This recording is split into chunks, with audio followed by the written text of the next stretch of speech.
Welcome to the Disciple Making Leaders podcast. I'm Mike Keaton, your host, and we are really glad that you have joined in with us today. I have the privilege of being joined today with our lead pastor of Crossroads Church, founder of Impact Ministries, Ken Adams. And Ken, I love our conversations that we get to have about disciple making, and specifically the conversation that we find ourselves engaged in here over these last few meetings, trying to figure out how to make a disciple-making pastor.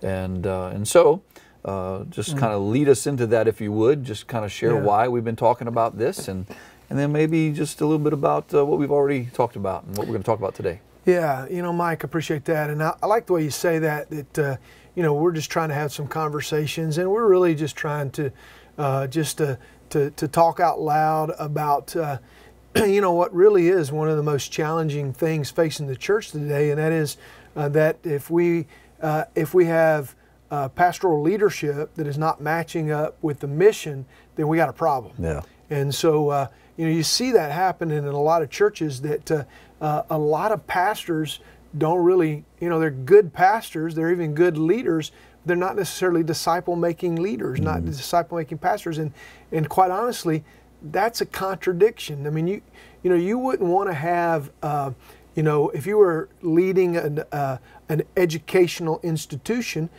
you wouldn't want to have somebody that's a military leader. And if you're leading a military, you wouldn't want to have somebody that's necessarily a business leader. You want the leadership to match up with the mission. That's right. I mean, that makes sense, right? Yeah.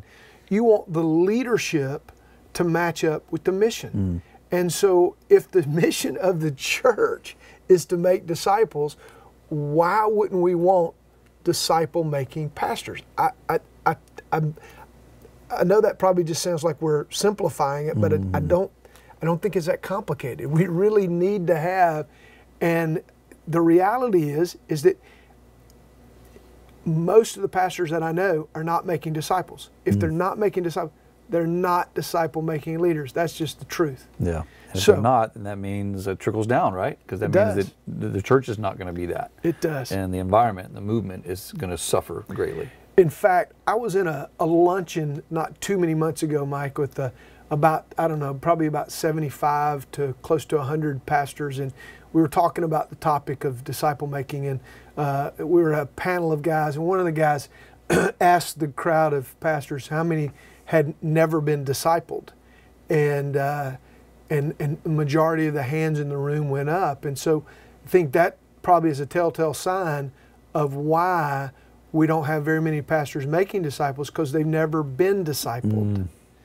And so we got to right the ship. Right. We've got to turn things back around, and that's a part of the reason why we're doing what we're doing. Right. We're trying to help get us back to where we needed to be all along, really. And so so we're doing our part. We're not the only place to find it, but we are trying to do that. And so they may have not have experienced it themselves, so they don't know how to flesh that out that way. But they also, a lot of times in just church culture, the models that are presented to us are not really disciple-making models. So if you grew up in a church where you had a pastor that really cared for people and really preached God's word and all that, but he didn't make disciples, you're not going to learn how to do that. Right. If you've never been discipled, and then if you went to a seminary or Bible college that didn't really ever, if you never took a class in it, you're not even going to know much about it, right? Right. So we're trying to create a place for people to do that, and that's why for the last last 5 podcasts, we've been talking about specifically the making of a disciple-making pastor, because we want to see more disciple-making pastors leading churches today. And so if we go back and we look at Jesus as the model, we see that Jesus had 6 priorities that sort of defined his leadership. One is that he led toward mission. Yep. He made it very clear. He pointed everybody in the right direction, same direction. He led himself in that same direction. He led the organization in that direction. He led leaders. He raised up more leaders so that when he left, he had somebody to hand it off to. He did so because he had a plan. Last thing we're going to talk about is to lead well. You know, Mike, I find a lot of people, they talk about finishing well. Finishing well is different than leading well. Finishing well kind of communicates this idea that I just want to get to the finish line without a blowout. Yeah. You know, I just want to get there. I just want to Right. survive. Man, let me tell you something. The goal is not just to survive. The goal is to thrive. And the goal is not just to get to the end. I mean, hey, we none of us want a moral failure and Right. blow out. But we don't want to lower the bar. We want to raise the bar. Right. And so what a disciple-making pastor wants to do is that he wants to get to the end of the finish line and know that he has left behind a legacy of disciples making more disciples. So long after we are dead and gone, Right. the movement continues on. That's great. And it would also go right in line with what Jesus said in John 17:4, right? That he has glorified the Father by completing the work. And so we got to complete that work and do it thriving and strong and finish strong. So, Yeah, absolutely. You know, after being a pastor for 3 decades now, man, I've been able to discover out of my own experience as well as some other people that the enemy is really, really going to pull all hell loose Oh, yeah. to stop. In fact, I believe with all my heart that Satan will even, he'll even concede additions as long as you don't get to multiplication. Because that's where the power is. Yeah. And there are even some, I even hear pastors sometimes, you know, sort of conceding that, you know, as long as we're making disciples, that's all that matters. Doesn't really matter if it grows or not. Listen, in the New Testament, multiplication always turned into growth. It equates the two. You Always can't have turned one into without the growth. other. You know, I heard a guy say one time years ago. He said that a lot of what we're doing today as pastors is that we're just managing decline. Oh, it pierced my heart when I heard that because I realized it's true. And in the book of Acts, they weren't managing decline; they were managing growth. Yeah. And that's what pastors ought to be doing. We ought to be managing. We ought to be managing growth and not decline. Absolutely. If we're doing it the way Jesus did, we will be. And leading well. And Yeah. again, I think about so many times I've been in groups where we share prayer requests with each other, and somebody will ask what you're praying for. Some of the things sometimes that I'll share is that I just pray that I'll lead well. Yeah. And I think that is our heart. We want to lead well. And so kind of unpack that a little bit for us. You know, what does it mean? So if it's not finishing well or finishing strong, but leading well, and make that distinction, what is that? Yeah. So I'd like to tackle it this way. I'd like to talk about the 4 things that keep us from leading well. Okay. You know, one of the first things is that the enemy will use is distraction. And so, Wow. so if the enemy can just get your eyes off the prize, then he really doesn't have to make you bad. He's got you right where he wants you. Right. Just make you busy, Yeah. right? You know, when Nehemiah was That's huge. yeah, it is. When Nehemiah was rebuilding the wall around Jerusalem, he did it in record time. But you know what the enemy tried to do?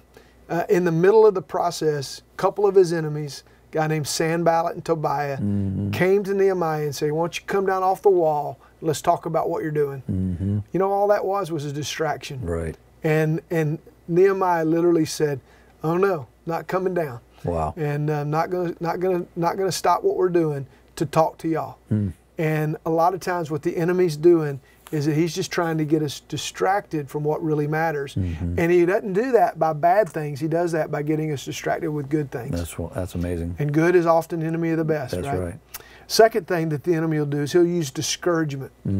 And man, That's a big one. you know, if one of the best ways to get people to stop the process of making disciples is to just get them depressed, discouraged, feel defeated. Yes. You know, when people start discipleship and then they quit, when people get mad and leave the church, when people, you know, they just quit too soon and they just give up. Sometimes because they get their feelings hurt or whatever. And you know, I think about what happened to Jesus. Listen to this. In John chapter 6, verse 66, it literally said that there were many who turned and followed him no more. Right. Oh my goodness. Interesting reference, 666. I was thinking the same thing as you were just saying that. They turned, they followed him no more. Jesus did not give up the mission because many turned and followed him no more. That's powerful too, because that is a big discouragement for pastors. It is to see people turn and walk away, or to drop out, or just don't show up anymore, or what have you. And so Jesus didn't have 100% success, if that's the way you want to look at it. Yeah. And so why should we measure ourselves to a higher standard? You know, I can't tell you how many people I have invested 1, 2, 3 years in that just stop. Yeah. They never even reproduce another disciple, and that can be discouraging if you let it. Right. But it just takes one. I got a couple of guys that are out there, you know, really full bore committed to making disciples, and those are the ones that keep you fired up, keep you in the game. You know, Paul said in Galatians chapter 6, verse 9, he said, "Let us not grow weary in doing good, for in due season you will reap if you do not give up." That's right. It's good. You know, the third thing I think that happens is that sometimes the enemy likes to do what I call derail. He likes to derail us. And, you know, what happens is that sometimes the enemy will use things to just get us off track. You know, that's what a derailment is, when you get off track. And sometimes he might attack you personally. He might attack your family. Oh, my goodness. I can't tell you how many times, you know, the enemy will try to attack your family to get you off mission, to get you off what you really need to be doing. And if he can find a way in to stop disciple making from happening, he's not above trying anything, you know, to try to do that. You can even sometimes have physical things happen that cause you to, you know, get off track at times. And so, you know, I believe with all my heart that, you know, the one thing that the enemy fears more than anything else is a movement of multiplication. Because he knows that multiplication is where we get exponential growth. Yeah. And he does not want to see the world come to know Christ. So he is gonna, you know, fight movements of multiplication. That would be his number one target to go after. So I think even by us doing this, we're ticking Satan off. Yeah, for sure. If you're champion disciple making, you're on his hit list. Yeah. Wow. So it's exciting. Well, he opposes us. He does. And he's trying to derail us. He does. The good news is greater is he who is in you. That's exactly what I was just thinking about. I was going to say that, so I'm glad you did. Last thing I would tell you is that the last obstacle or barrier is just disobedience. You know, Mike, I'm amazed at how many people have grown up in the church, have heard the Great Commission, have heard about disciple making, but still just refuse to do it. That just, you know, and sometimes they come up with all these reasons. They blame the church, or they blame a pastor, or they blame this. You know what? We are all going to stand before the Lord and give an account for the Great Commission. And I'm not going to be able to say, well, because the church did me this way, or because some leader did me this way, or pastor did me this way. You know what? I'm going to have to stand before the Lord. Here's what he said: go make disciples. And either I did or I didn't. Right. It's either that. It's just that simple. Either I did or I didn't. And it's not hard to do, because Jesus did it with fishermen. Unschooled, ordinary men. So I just want to say to people, if you don't have time to make a disciple, what's your excuse going to be when you give an account before God? It could also be disobedience in other ways too, isn't it? Or is it just disobedience to the mission, Ken? Disobedience in terms of sin, you know, just getting off track with sin in your life and that sort of thing. Yeah. I think if you've got sin in your life, sin's going to definitely keep you from being in the center of God's will and doing what God's called you to do. But definitely disobeying directly the mission. Absolutely. So what should a pastor be asking himself at this point? So I think a good question would be, you know, is there anything that's distracting you from the mission? Can you identify a handful of guys? You know, like I got 2 groups that I meet with right now. I don't know if the guys that I'm meeting with are going to reproduce disciples or not. I don't know. I'm just trying to be faithful to the call that God's put on my life now. So I meet with a group of guys every Thursday morning at 7 o'clock. I meet with a group of guys every Sunday afternoon, and I'm walking them through a process, trying to lead them to a point where they will turn around and reproduce disciples. I don't know that all of them will, but I'm going to do my best to help them get there. Yeah. And so I think every pastor needs to be able to look at their life and ministry, and not just every pastor. I think every disciple, every believer ought to have somebody in their life that they're investing in for the sake of Jesus Christ. Absolutely. How could a pastor learn more or find out how you can dive into this a little bit deeper? So we've started something. We've been talking about it for the last several sessions. We call it the Making of a Disciple Making Pastor Equipping Group. And so if you go to impactdisciples.com, you can get all the information you need. You can contact us. You can sign up for a group. We're starting groups on an ongoing basis. They don't start every month, but the more guys we have, the more groups we can start.